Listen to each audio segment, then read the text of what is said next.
My name is Aditya उपरे and आप देख रहे हैं आदि ब्लॉग।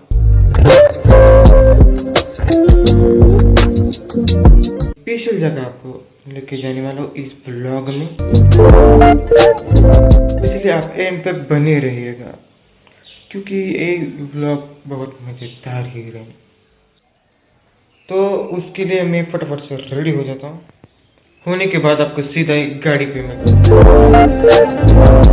वो चीज़ है कि 7 सिनेमेटिक शॉट देखो।